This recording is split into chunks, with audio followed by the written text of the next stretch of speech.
എഴുന്നേറ്റ് എഴുന്നേറ്റ് കൈകൾ കൂപ്പി കണ്ണുകൾ അടച്ച് നമ്മൾ ഈശോയോട് പ്രാർത്ഥിക്കാം. മിസ് ടീച്ചർ പറഞ്ഞു തരുന്ന പോലെ തന്നെ തിരിച്ചു പറയുക കേട്ടോ. ഈശോയെ, ഇന്ന് നിങ്ങൾ പഠിക്കാൻ പോകുന്ന കാര്യങ്ങളെല്ലാം ഞങ്ങൾക്ക് മനസ്സിലാക്കി തരണമേ. പരിശുദ്ധ അമ്മേ, ഞങ്ങൾക്ക് വേണ്ടി പ്രാർത്ഥിക്കണമേ. ആമേൻ. ഈശോ മിശിഹായ്ക്ക് സ്തുതിയായിരിക്കട്ടെ. ഇപ്പോഴും എപ്പോഴും സ്തുതിയായിരിക്കട്ടെ. അപ്പോ എല്ലാവർക്കും സുഖമാണോ? കൊറോണയൊക്കെ ആയതുകൊണ്ട് ആർക്കും എല്ലാവർക്കും വിഷമമാണല്ലേ. കൊറോണയൊക്കെ ആയിട്ട് കൂട്ടുകാരെ ഒന്നും കാണാൻ പറ്റണില്ല, പള്ളിയിലൊന്നും പോകാൻ പറ്റണില്ല, വീട്ടിൽ തന്നെ ഇരുന്ന് എല്ലാവർക്കും ബോറടിയൊക്കെ ആയിരിക്കും അല്ലേ. സാരമില്ല, നമുക്ക് ദൈവത്തിനോട് പ്രാർത്ഥിച്ച് നമുക്ക് എല്ലാം മാറ്റാം കേട്ടോ. അത് കഴിയുമ്പോൾ നമുക്ക് പള്ളിയിൽ വന്ന് കൂട്ടുകാരെയൊക്കെ കണ്ട് അല്ലെ, ക്ലാസ്സിലൊക്കെ നമുക്ക് ഇങ്ങനെ ഇരുന്ന് ക്ലാസ് നമുക്ക് നേരിട്ട് ഇരുന്ന് കാണാം. അപ്പൊ എല്ലാവരും കുർബാനയൊക്കെ കാണാറുണ്ടോ? കാണാറില്ലേ? എന്താ കാണാത്ത? എല്ലാം ടിവിയിലാണെങ്കിൽ നമ്മൾ കുർബാനാണ്. ഇപ്പൊ പള്ളിയിൽ വരാൻ പറ്റാത്ത അവസ്ഥയാണ് അല്ലെ. അപ്പൊ അതൊന്നും നമ്മൾ നോക്കരുത്. എന്നാലും നമ്മൾ 1 മണിക്കൂർ നമ്മൾ ദൈവത്തിനോട് എപ്പോഴും നമ്മൾ മാറ്റി വെക്കണം. എപ്പോഴും ആ 1 മണിക്കൂർ നമ്മൾ കുർബാന കാണണം. ദൈവത്തിന് വേണ്ടി മാറ്റി വെച്ച് നമ്മൾ കുർബാന കാണണം കേട്ടോ. എന്നിട്ട് നമുക്ക് ദൈവത്തിനോട് പ്രാർത്ഥിക്കണം. ഇതൊക്കെ ഈ അവസ്ഥയൊക്കെ മാറ്റി തന്ന് ഞങ്ങളെ വേഗം കൂട്ടുകാരെയൊക്കെ കാണിച്ച് പള്ളിയിൽ കൊണ്ടുവരണ്ടേ നമുക്ക് പ്രാർത്ഥിക്കാം. അപ്പൊ നമ്മൾ ഇങ്ങനെ പ്രാർത്ഥിക്കാതെ കുർബാന കാണാതെ ഇരുന്നാൽ ദൈവം നമ്മുടെ പ്രാർത്ഥന കേൾക്കുമോ? പ്രാർത്ഥിക്കണ്ടേ? പ്രാർത്ഥിച്ചാലല്ലേ ദൈവം നമ്മളുടെ പ്രാർത്ഥന കേട്ട് ഇതൊക്കെ മാറ്റി തരുള്ളൂ. എല്ലാവരും പ്രാർത്ഥിക്കണം കേട്ടോ. എല്ലാവരും എല്ലാ ദിവസവും കുർബാന കാണണം. എല്ലാ ദിവസവും കാണാൻ പറ്റിയില്ലെങ്കിലും കുഞ്ഞുമക്കളെ ഞായറാഴ്ച എങ്കിലും നിങ്ങൾ മുടങ്ങാതെ കുർബാന കണ്ടിരിക്കണം കേട്ടോ. കാണോ? മിസ്സിന് ഉറപ്പ് തന്നെയാണോ? ആരും കാണൂ? കാണും കേട്ടോ. എല്ലാ ദിവസവും കാണാൻ പറ്റണം. എല്ലാ ദിവസവും കാണാൻ ശ്രമിക്കണം. എല്ലാ ദിവസവും പറ്റിയില്ലെങ്കിലും ഞായറാഴ്ച എങ്കിലും നിങ്ങൾ മുടങ്ങാതെ കാണണം. അപ്പോ നമുക്ക് നമ്മളുടെ പാഠത്തിലേക്ക് കടക്കാമല്ലോ. നമ്മൾ ഈ ആഴ്ച പഠിക്കുന്നത് എന്താണ്? സഭയുടെ സവിശേഷതകളെ കുറിച്ചാണ് പഠിക്കുന്നത്. കഴിഞ്ഞ പാഠത്തിൽ നമ്മൾ എന്താ പഠിച്ചത്? കഴിഞ്ഞ പാഠത്തിൽ നമ്മൾ സഭയുടെ ശുശ്രൂഷകളെ കുറിച്ചാണ് പഠിച്ചത്. ഈ ആഴ്ച സഭയുടെ സവിശേഷതകൾ, 6ാം പാഠം സഭയുടെ സവിശേഷതകൾ. നമുക്ക് എല്ലാവർക്കും അറിയാം നമ്മുടെ സഭയെ ആരാണ് കൊണ്ടുവന്നത്. നമ്മൾ കഴിഞ്ഞ ക്ലാസ്സിലൊക്കെ പഠിച്ചില്ലേ? എന്താ പഠിച്ചത്? എബിൻമോൻ പറഞ്ഞേ, എന്താ നമ്മൾ പഠിച്ചത്? നമ്മൾ കഴിഞ്ഞ ക്ലാസ്സിലൊക്കെ പഠിച്ച് നമ്മളുടെ സഭയെ കൊണ്ടുവന്നത് നമ്മളുടെ സ്വർഗസ്നായ പിതാവാണ്. സ്വർഗസ്നായ പിതാവാണ് നമ്മളുടെ സഭ കൊണ്ടുവന്നത്. സ്വർഗസ്നായ പിതാവിന് നമ്മൾ ഭയങ്കര സ്നേഹമാണ്. നമ്മൾ ഭയങ്കര സ്നേഹമുള്ളതുകൊണ്ടല്ലേ നമുക്ക് വേണ്ടി സഭ സ്ഥാപിതമായത്. പിതാവ് എന്ത് ചെയ്തു? പിതാവിന്റെ ഏക മകനായ ഈശോയെ നമുക്ക് വേണ്ടി തന്നു. ഈശോ നമുക്ക് വേണ്ടി കുരിശില് തറച്ചു, പിന്നെ മരിച്ചു. ഈശോ ഉയർത്തെഴുന്നേറ്റ് നമ്മളുടെ പാപങ്ങളിൽ നിന്നൊക്കെ നമ്മളെ മോചിപ്പിച്ചു അല്ലെ. ഇതൊക്കെ എന്തുകൊണ്ട് ഇങ്ങനെ ചെയ്യണത്? നമ്മളോടുള്ള സ്നേഹം കൊണ്ടാണ് അല്ലെ. പിതാവിന്റെ മക്കളാണ് നമ്മളെല്ലാവരും. നിങ്ങളുടെ അപ്പച്ചനും അമ്മച്ചിക്കും നിങ്ങൾ പറഞ്ഞ എല്ലാം മേടിച്ചൊക്കെ തരൂലേ? എന്തുകൊണ്ടാണ്? നിങ്ങളുടെ സ്നേഹം ഉള്ളതുകൊണ്ടാണ് അങ്ങനെ ചെയ്യണത് അല്ലേ. അപ്പൊ അതുപോലെ തന്നെയാണ് നമ്മളുടെ പിതാവായ ദൈവത്തിന് നമ്മളോട് സ്നേഹമാണ്. നമ്മളോട് സ്നേഹം ഉള്ളത് കൊണ്ടാണ് നമ്മളുടെ കാര്യങ്ങളൊക്കെ നോക്കി നമുക്ക് വേണ്ടി ഒരു സഭയൊക്കെ തന്നെ ഉണ്ടാക്കിക്കുന്നത് അല്ലെ. അപ്പൊ ഈ സ്നേഹത്തിൽ ഇപ്പോഴും ഇങ്ങനെ ഒന്നിച്ചു കൊണ്ടുപോകണം. എന്തുകൊണ്ടാണ്? എപ്പോഴും ഇങ്ങനെ ഒന്നിച്ചു പോകണം ആര് കാരണമാണ്? പറഞ്ഞേ, അന്ന പറഞ്ഞ ആര് കാരണമാണ് അറിയാമോ? പരിശുദ്ധാത്മാവ്. പരിശുദ്ധാത്മാവ് കാരണമാണ് നമ്മൾ ഇങ്ങനെ ഈ സ്നേഹത്തിൽ ഇപ്പോഴും ഇങ്ങനെ ഒന്നിച്ചു പോണത്. നമ്മൾ കഴിഞ്ഞ ക്ലാസ്സിലൊക്കെ പഠിച്ചായിരുന്നു. ഓർമ്മയുണ്ടോ നിങ്ങൾക്ക്? ആർക്കെങ്കിലും ഓർമ്മയുണ്ടോ? അന്നൊക്കെ ഓർമ്മയുണ്ടോ? കഴിഞ്ഞ ക്ലാസ്സിൽ നമ്മൾ പരിശുദ്ധാത്മാവ് എങ്ങനെ വന്നു നമ്മൾ പറഞ്ഞത്? മാതാവും ശിഷ്യന്മാരും ഇങ്ങനെ പ്രാർത്ഥിച്ചുകൊണ്ടിരിക്കുന്ന സമയത്ത് പരിശുദ്ധാത്മാവ് തീനാളത്തിൽ വന്ന് ഇറങ്ങി അല്ലേ. അങ്ങനെ തീനാളത്തിൽ വന്ന് ഇറങ്ങിയപ്പോഴാണ് നമ്മുടെ സഭ സ്ഥാപിതമായത്. അപ്പോ യേശു പറയുന്നുണ്ടായിരുന്നു, സ്വർഗത്തിലേക്ക് പോയപ്പോഴേക്കും യേശു പറഞ്ഞു, ഞാൻ സ്വർഗത്തിലേക്ക് പോയാലും നിങ്ങൾക്ക് വേണ്ടി ഞാൻ എപ്പോഴും ഉണ്ട്. ലോകമെമ്പാടുമുള്ള ജനങ്ങൾക്ക് വേണ്ടി ഞാൻ എപ്പോഴും ഉണ്ട് അല്ലെ. അപ്പൊ ഇത് യേശു സ്വർഗത്തിലേക്ക് പോയി കഴിഞ്ഞപ്പോഴേക്കും പരിശുദ്ധാത്മാവ് ഈ ശിഷ്യന്മാരുടെ മേൽ വന്നിറങ്ങി. അപ്പൊ അവർക്ക് ധൈര്യം കൊടുത്തപ്പോഴേക്കും എന്തു പറ്റി? അവര് ഈശോയെ കുറിച്ച് പല ഭാഗങ്ങളിൽ പോയി പ്രസംഗിക്കാൻ തുടങ്ങി. അപ്പൊ അങ്ങനെയാണ് നമ്മുടെ സഭ ഉണ്ടായത്. അപ്പൊ നമ്മുടെ സഭയിൽ നമ്മളെല്ലാവരും ഒന്നാണ് അല്ലെ. യേശുവിന് നമ്മളെല്ലാവരും ഒരുപോലെയാണ്.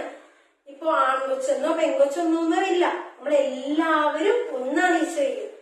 അപ്പൊ കുഞ്ഞുമക്കളെ നമ്മളെല്ലാവരും എന്താണ്? ഈശോയിൽ നമ്മളെല്ലാവരും ഒന്നാണ് കേട്ടോ. അപ്പൊ ഈശോ ഇപ്പോഴും ജീവിക്കുന്നുണ്ട് അല്ലെ. പരിശുദ്ധാത്മാവിനെ ഈശോ നമ്മളുടെ മേലേക്ക് അയച്ചേക്കുകയാണ്. അപ്പൊ ഈശോ ഇപ്പോഴും ജീവിക്കുന്നുണ്ട്. ഈശോ എന്ന് പറഞ്ഞാൽ എന്താണ്? വിശുദ്ധമാണ്. അതുകൊണ്ട് തന്നെ എന്താണ്? ഈശോ നമ്മളിൽ ഇപ്പൊ വസിക്കുന്നുണ്ട്. അതുകൊണ്ട് തന്നെ നമ്മളുടെ സഭ ഇപ്പൊ വിശുദ്ധമാണ്, അല്ലേ? ഈശോ ഇപ്പോഴും നമ്മുടെ കൂടെ ഇല്ല. അതല്ലേ നമ്മൾ ഇങ്ങനെ പ്രാർത്ഥിക്കില്ല ഈശോയോട്, എനിക്ക് സൈക്കിള് വേണം, എനിക്ക് കാറ് വേണം, ബൈക്ക് വേണം എന്നൊക്കെ പറയുമ്പോ ഈശോ എന്ത് ചെയ്യും? അതൊക്കെ നമുക്ക് സാധിച്ചു തരണില്ലേ? നമ്മളുടെ എല്ലാ കാര്യങ്ങളും നമ്മളുടെ നോക്കി അറിഞ്ഞ് ഈശോ ചെയ്യണില്ലേ? അതെന്തുകൊണ്ടാണ്? ഈശോ ഇപ്പോഴും നമ്മുടെ കൂടെ ഉള്ളത് കൊണ്ടല്ലേ അങ്ങനെയൊക്കെ പറ്റണത്. അപ്പൊ എന്താണ്? അപ്പൊ ഈശോ ഇപ്പൊ ഉള്ളത് കൊണ്ട് നമ്മളുടെ സഭ ഇപ്പോഴും വിശുദ്ധമാണ്. അതുപോലെ തന്നെ ഈശോ എന്ത് ചെയ്ത്? ഈശോ ഒരാളെ മാത്രമല്ല സ്നേഹിക്കണം. ഇപ്പോ ഏബലിനെ മാത്രമല്ല സ്നേഹിക്കണം, സാവിയോനെ മാത്രമല്ല സ്നേഹിക്കണം, എല്ലാവരെയും സ്നേഹിക്കണം. എല്ലാവരെയും ഒരുപോലെയാണ് സ്നേഹിക്കുന്നത്. അതൊരു 10 പേരെയോ 100 പേരെയോ അങ്ങനെയൊന്നുമല്ല, ഇങ്ങനെ കോടി ജനങ്ങൾ ആൾക്കാരെയാണ് ഈശോ സ്നേഹിക്കുന്നത്.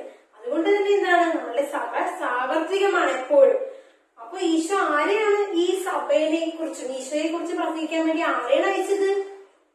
പറഞ്ഞിരുന്നില്ല? മിസ് നേരത്തെ പറഞ്ഞില്ലേ? പരിശുദ്ധാത്മാവ്. അതെ, പെന്തക്കോസ്താ ദിനത്തിൽ മാതാവും ശിഷ്യന്മാരൊക്കെ ഇങ്ങനെ പേടിച്ചു വരച്ചിരിക്കണേന്ന്. പേടിച്ചു വരച്ചിരിക്കണ സമയത്ത് പരിശുദ്ധാത്മാവ് അവരുടെ മേല് തീനാളത്തിൽ വന്നിറങ്ങി. തീനാളത്തിൽ വന്നിറങ്ങിയിട്ട് അവർക്ക് ധൈര്യം കിട്ടി. അങ്ങനെയാണ് അവര് പല ഭാഗങ്ങളിൽ പോയി പ്രസംഗിക്കാൻ തുടങ്ങിയത്. നമ്മളുടെ ഇവിടെ വന്നില്ലേ? നമ്മുടെ ഇവിടെ ഒരു ശിഷ്യൻ വന്നിട്ടുണ്ടല്ലോ, ആർക്കെങ്കിലും അറിയാമോ? എന്താണ് മരിയ പറഞ്ഞ? എന്താണ്? മലയാറ്റൂരല്ലേ? മലയാറ്റൂർ പോകുമ്പോ നിങ്ങൾ കാണാറുണ്ടല്ലേ? ഇങ്ങനെ തോമാസ്ലിയ അവിടെ നടന്ന കാൽപ്പാട് നമ്മൾ കണ്ടിട്ടില്ലേ? അപ്പൊ എന്താണ്? അതുപോലെ ഈശോ ശിഷ്യന്മാരെ പല ഭാഗങ്ങളിലേക്ക് പോയിട്ടുണ്ട്. തോമാസ്ലിയ, അപ്പൊ അങ്ങനെ എല്ലാ ശിഷ്യന്മാരും പല ഭാഗങ്ങളിലേക്ക് പോയിട്ടുണ്ട്. നമ്മുടെ ഇവിടെ വന്ന ശിഷ്യനാണ് തോമാസ്ലിയ, അല്ലെ? എല്ലാരും മലയാറ്റൂരൊക്കെ പോകാറില്ലേ? മലയൊക്കെ കയറുമ്പോ നമ്മള് മേലിൽ ചെന്ന് കഴിയുമ്പോ നമ്മൾ കാണാറില്ലേ തോമാസ്ലിയ വന്ന കാൽപ്പാടൊക്കെ അവിടെ? അപ്പൊ അതുകൊണ്ട് നമ്മുടെ സഭ എന്താണ്? സഭ അപ്പോസ്തലികമാണ്. മനസ്സിലായോ? ഇങ്ങനെയാണ് നമ്മളുടെ സഭ ഉണ്ടായത്. നമുക്കൊന്ന് മിസ് ഒരു ഫ്ലോ ചാർട്ട് കാണിക്കാം. നമുക്ക് ആദ്യം തൊട്ട് നമുക്ക് പറയാം. ആദ്യം ആരെയാണ് നമുക്ക് തന്നത്? ആദ്യം നമ്മുടെ സഭ ആര് വന്ന്? ആരെ സഭയെ കൊണ്ടുവന്നത്? പിതാവ്. ആദ്യം നമ്മളുടെ പിതാവ് വന്നു. പിതാവിലായി പിന്നെ എന്തുണ്ടായിരുന്നു? പിതാവ് കഴിഞ്ഞിട്ട് പിന്നെ ക്രിസ്തു. പിതാവ് ക്രിസ്തുവിനെ ഏൽപ്പിച്ചു. ക്രിസ്തുവിലുള്ള സ്നേഹം ഇപ്പോഴും നിലനിന്നുകൊണ്ടുള്ള ആരാണ്? പരിശുദ്ധാത്മാവ്. അങ്ങനെ പരിശുദ്ധാത്മാവിലൂടെയാണ് എന്തായത്?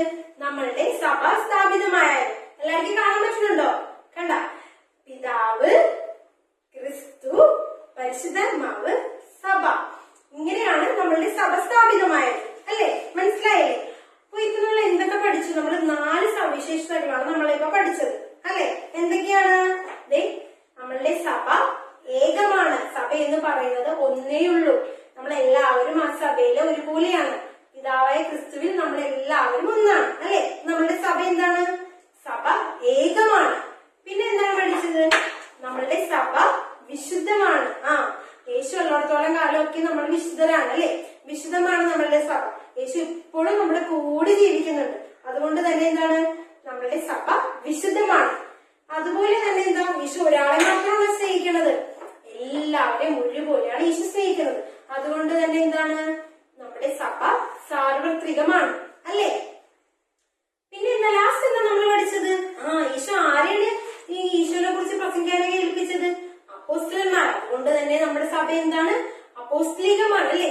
അവരിങ്ങനെ പേടിച്ചിരിക്കുന്ന സമയത്തൊക്കെയാണല്ലോ ഈ പരിശുദ്ധന്മാവ് വന്നിറങ്ങി അങ്ങനെ അപ്പോസ്തലന്മാര് വിവിധ ഭാഗങ്ങളിലൊക്കെ പോയി പ്രസംഗിക്കാൻ തുടങ്ങിയത്. അതുകൊണ്ട് തന്നെ നമ്മുടെ സഭ അപ്പോസ്തലികമാണ്. പിന്നെ ഒരു കാര്യമുണ്ട്, പരിശുദ്ധ അമ്മ. പരിശുദ്ധ അമ്മയുണ്ട് നമുക്ക്. പരിശുദ്ധ അമ്മ നമ്മളെല്ലാവരെയും സ്നേഹിക്കുന്നുണ്ട്, അല്ലെ? ഈ ശിഷ്യന്മാരിങ്ങനെ പേടിച്ചിരിക്കുന്ന സമയത്തൊക്കെ യേശു പറഞ്ഞായിരുന്നു അവരോട് ജെറുസലേം വിട്ട് പോകരുതെന്ന്. പക്ഷെ അവരിങ്ങനെ ഒരുമിച്ചൊന്നും നിൽക്കണുണ്ടാവില്ല. അവർക്ക് ഇങ്ങനെ പോവാനൊക്കെ തോന്നി. അപ്പൊ ഇങ്ങനെ പേടിച്ചിരിക്കണായിരുന്നു പരിശുദ്ധന്മാർ, ഈ അപ്പോസ്തലന്മാർ. കാരണം യഹൂദർ ഇനി ഈശോനെ ക്രൂശി തറക്കപ്പെട്ടതുപോലെ ഇനി ഇവരെയും ക്രൂശിക്കോ എന്നൊക്കെ ഈ ശിഷ്യന്മാർക്ക് ഭയങ്കര പേടിയായിരുന്നു. അപ്പൊ ഈ പേടിച്ചപ്പോഴൊക്കെ അവർക്ക് ആരെ ധൈര്യം കൊടുത്തു? പരിശുദ്ധ അമ്മ അവരെ ഒരുമിച്ച് നിർത്തി. അവരെല്ലാവരും ഒരുമിച്ച് നിർത്തി, ഒരുമിച്ച് പ്രാർത്ഥിച്ചു, ഒരുമിച്ച് അവരെല്ലാരെയും പ്രാർത്ഥിപ്പിച്ചു.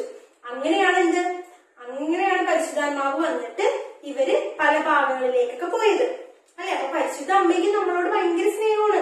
എല്ലാ കുഞ്ഞുമക്കളെയും പരിശുദ്ധ അമ്മ സ്നേഹിക്കുന്നുണ്ട്, അല്ലെ? നമ്മളുടെ സഭ നോക്കി എന്തൊരു സ്നേഹമുള്ള സഭയാണ്, അല്ലെ? പിതാവായ ക്രിസ്തു നമ്മളെ എന്തോരം സ്നേഹിക്കുന്നുണ്ട്, അല്ലെ? അതുകൊണ്ടല്ലേ നമുക്ക് വേണ്ടി ഇങ്ങനെ ക്രിസ്തുവിനെയും പിന്നെ പരിശുദ്ധാത്മാവിനെയും പിന്നെ അപ്പോസ്തലന്മാരെയൊക്കെ നമ്മളുടെ ഇടയിലേക്ക് പറഞ്ഞു വിട്ടത്.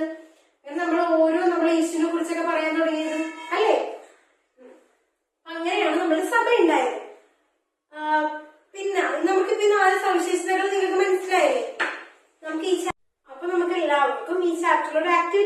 എന്നാ നമുക്ക് നോക്കാം. മിസ് പറഞ്ഞു എന്തൊക്കെയാണ്. അപ്പൊ നിങ്ങൾക്ക് എളുപ്പത്തിൽ നിങ്ങൾക്ക് അത് ചെയ്യാൻ പറ്റും. മിസ് അതൊന്ന് കാണിച്ചു തരാം കേട്ടോ. കണ്ടോ, ഒരേ ഒരു അമ്മ. ആരാണ് ഒരേ ഒരു അമ്മ? പരിശുദ്ധ കന്യകാമറിയം. അപ്പൊ നിങ്ങളെ യോജിപ്പിച്ച് വരക്കണം. അതുപോലെ ബാക്കിയെല്ലാം നോക്കി നിങ്ങൾ അയക്കണം. ഇതെന്നിട്ട് നിങ്ങളുടെ ടീച്ചർമാർക്ക് അയച്ചു കൊടുക്കണം. ആക്ടിവിറ്റി നിങ്ങൾ ബുക്കിൽ എഴുതിയിട്ട് ടീച്ചർമാർക്ക് അയച്ചു കൊടുക്കണം കേട്ടോ. എല്ലാവരും അത് മറക്കാതെ ചെയ്യണം.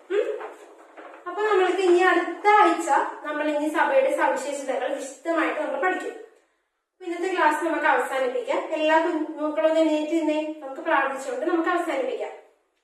എല്ലാവരും കണ്ണുകൾ കൂട്ടി കൈകൾ കൂപ്പി പ്രാർത്ഥിക്കാം. സ്വർഗ്ഗസ്ഥനായ ഞങ്ങളുടെ പിതാവേ, അങ്ങയുടെ നാമം പൂജിതമാകണമേ. അങ്ങയുടെ രാജ്യം വരണമേ. അങ്ങയുടെ തിരുമനസ് സ്വർഗത്തിലെ പോലെ ഭൂമിയിലുമാകണമേ. അന്നു വേണ്ടുന്ന ആഹാരം ഇന്നും ഞങ്ങൾക്ക് തരണമേ. ഞങ്ങളോട് തെറ്റ് ചെയ്യുന്നവരോട് ഞങ്ങൾ ക്ഷമിക്കുന്നത് പോലെ ഞങ്ങളുടെ തെറ്റുകൾ ഞങ്ങളോടും ക്ഷമിക്കണമേ. ഞങ്ങളെ പ്രോബ്ലത്തിൽ ഉൾപ്പെടുത്തരുതേ. തിന്മയിൽ നിന്ന് ഞങ്ങളെ രക്ഷിക്കണമേ.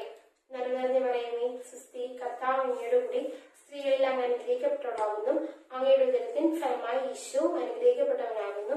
പരിശുദ്ധ മറിയമേ, തമ്പുരാന്റെ അമ്മേ, പാപികളായ ഞങ്ങൾക്ക് വേണ്ടി